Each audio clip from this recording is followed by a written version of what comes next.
बिल्कुल एंड पे, इस एंड पे ड्रॉप बाय ड्रॉप वाटर में ऐड करेंगे। बहुत थोड़ा ऐड करने की ज़रूरत है हमें, और हमें पता चल जाएगा। ठीक है, हमें ऐसे डालना चाहिए किसी भी एसिड को वाटर में। अगर किसी भी एसिड में हमें वाटर ऐड करना है तो वो कैसे करना चाहिए, एसिड को वाटर में डालना चाहिए, वो भी ड्रॉप बाय ड्रॉप। ठीक है, ठीक है। अब कंडक्शन,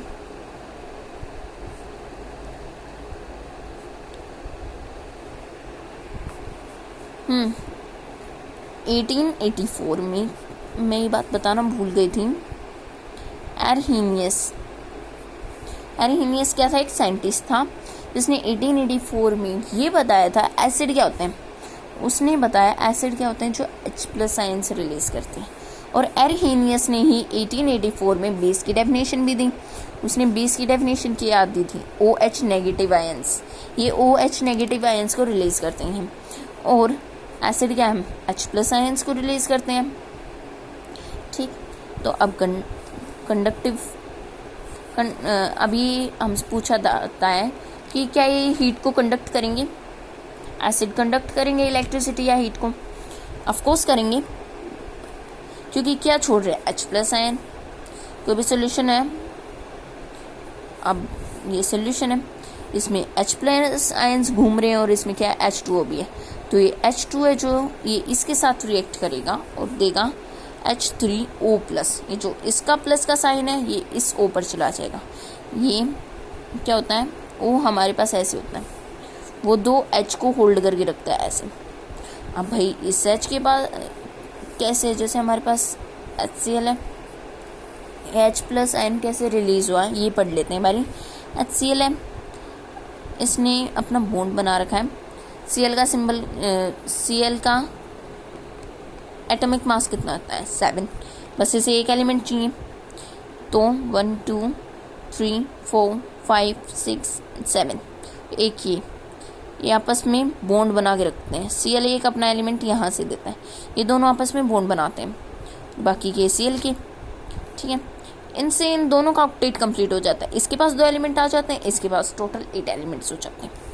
अब जब HCl इसको हम वाटर में डिसॉल्व करेंगे ना, डिसॉल्व इन वाटर, तो ये क्या करेगा, जो इनका बॉन्ड है आपस में, इनका बॉन्ड जो है वो आपस में टूट जाएगा, आपस में ये दोनों अलग हो जाएंगे।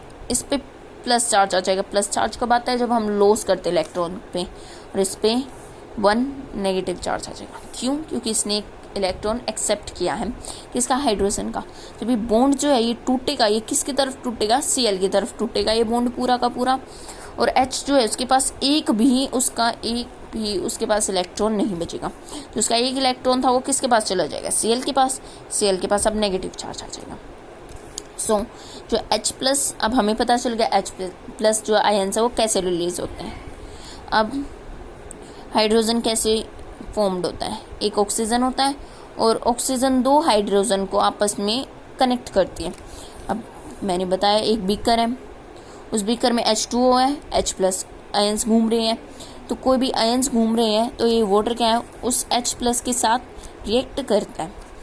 अब इसके पास एक भी एलिमेंट इलेक्ट्रॉन नहीं है, तो अब ये बॉन्ड तो नहीं बना सकता। बॉन्ड कब बनते हैं, बॉन्ड जब बनते हैं, कोई भी बॉन्ड जब बन सकता है जब हमारे पास कोई भी इलेक्ट्रॉन हो।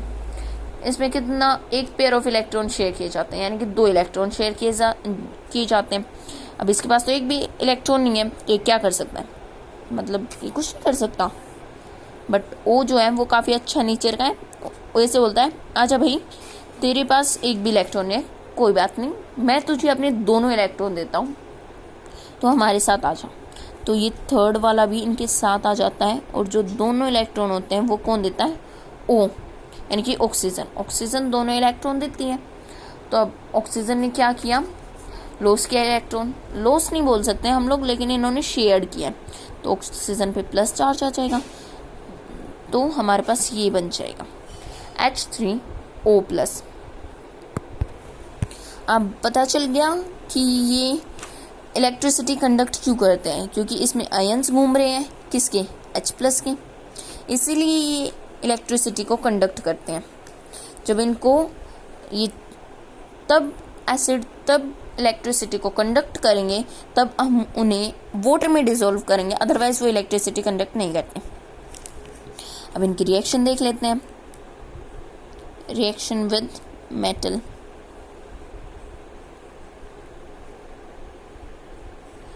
एसिड जो है वो रिएक्टिव मेटल, जो बहुत ज़्यादा रिएक्टिव है,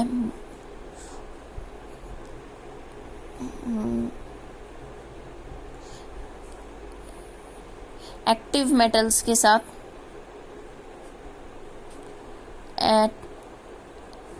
जैसे कि जिंक, मैग्नीशियम एक्सेट्रा, इनके साथ रिएक्ट करते हैं और अब metal plus acid gives metal salt.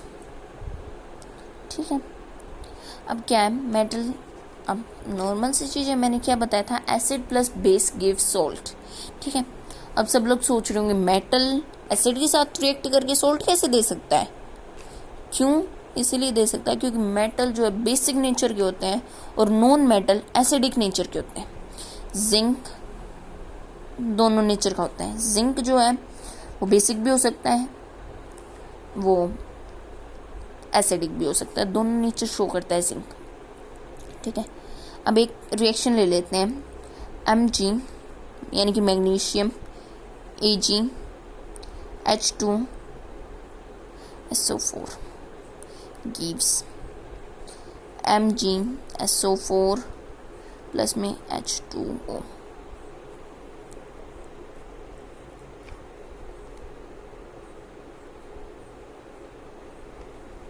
Ag नहीं, यहाँ पे एक्वस है, ये एक्वस सॉल्यूशन। इनका क्या है, एक एक्वस सॉल्यूशन बनाया है Mg प्लस H2SO4। ठीक है, तो क्या देंगे हमें MgSO4। MgSO4 क्या है, एक सोल्ट है, और H2 को बाहर निकाल देंगे। ठीक है, अब इन्होंने मेटल सोल्ट दे दिया हमें और साथ में क्या निकाला, हाइड्रोजन गैस। जब मेटल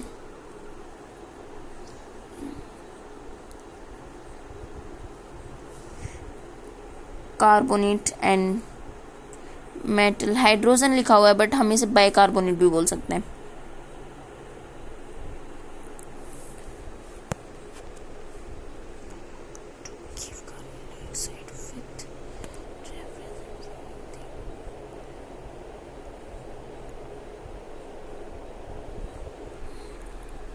मेटल कार्बोनेट के साथ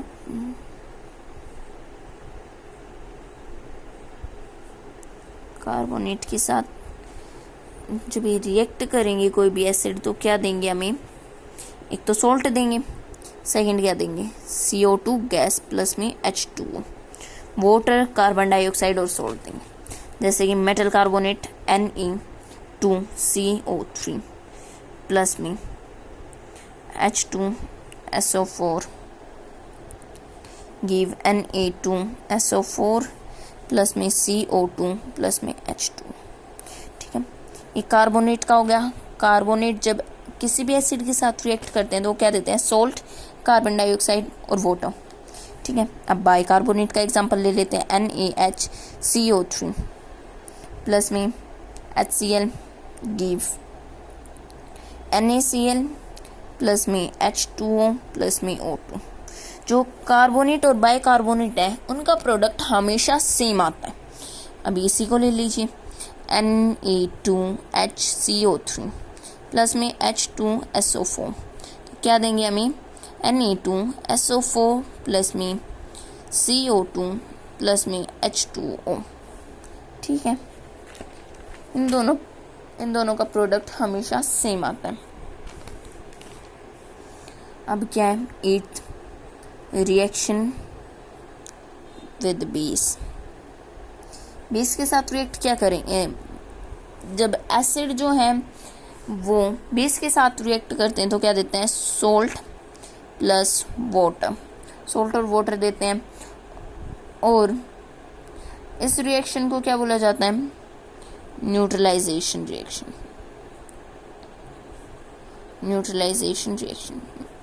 इस रिएक्शन से पता ही चल रहा है न्यूट्रल, यानी कि न्यूट्रल हो जाएगा, ना वो एसिडिक रहेगा ना वो बेसिक नेचर का रहेगा। जैसे कि अगर कंडीशन होते हैं इसकी भी, अगर स्ट्रॉन्ग एसिड स्ट्रॉन्ग बेस के साथ रिएक्ट करेगा तो न्यूट्रल होगा ये। अगर स्ट्रॉन्ग एसिड और वीक बेस रिएक्ट करेंगे तो क्या होगा, स्ट्रॉन्ग सोल्ट। ठीक है, स्ट्रॉन्ग बेस वीक एसिड तो क्या देंगे, बेसिक सॉल्ट। अगर वीक एसिड वीक बेस होंगे तो भी न्यूट्रल रहेंगे। ठीक है, अब एक एग्जांपल ले लेते हैं इसका, HCl प्लस NaOH, ये इस वाले का एग्जांपल है। Strong acid plus strong base neutral, ये न्यूट्रल हो जाएंगे, क्या देंगे, NaCl प्लस में H2O। ठीक है, समझ में आ गया इतना। 9th क्या है, reaction with metallic oxides.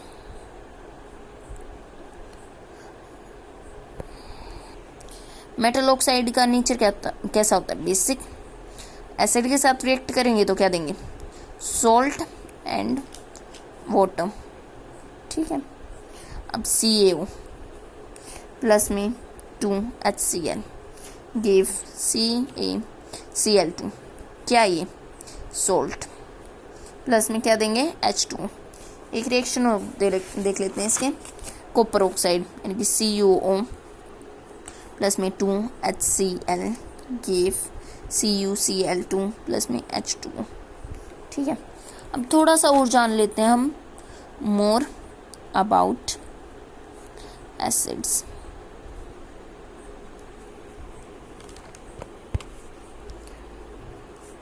There are 2 types of acid। हमारे पास 2 टाइप के एसिड्स होते हैं। पहला क्या होता है, ऑर्गेनिक एसिड। अब नाम से ही पता चल रहा है, जो एसिड हमें प्लांट एनिमल से मिलते हैं उन्हें ऑर्गेनिक एसिड्स बोलते हैं, और जनरली ये नेचुरल ओकरिंग एसिड्स होते हैं। और ये क्या होता है, वीक एसिड, यानी कि स्ट्रॉन्ग एसिड नहीं होते हैं। अब नॉर्मल सी चीज़ है, किसी भी पेड़ और एनिमल से हमें कोई भी एसिड मिलेगा तो वो स्ट्रॉन्ग तो होगा नहीं, वीक ही होगा। जैसे कि ऑरेंज, ये नाम याद रखने ज़रूरी है। ऑरेंज, लाइम, लेमन में कौन सा एसिड होता है, सिट्रिक एसिड। एप्पल में हमारे पास होता है मैलिक एसिड। टमाटोज में ऑक्सैलिक, इसमें कौन सा होता है, ऑक्सैलिक एसिड। टर्मिनेंट यानी कि इसको हम क्या बोल सकते हैं, इमली में कौन सा होता है, टार्टेरिक एसिड।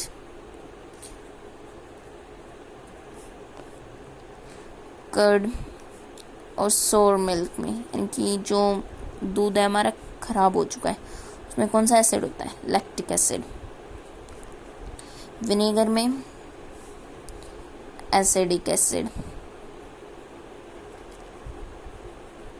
प्रोटीन में हमारे पास होता है अमाइनो एसिड। गाइस, अब इसका बस ऑर्गेनिक एसिड बताया मैंने, जो मिनरल एसिड है वो हम नेक्स्ट पार्ट में स्टडी करेंगे। Okay, thank you and good night.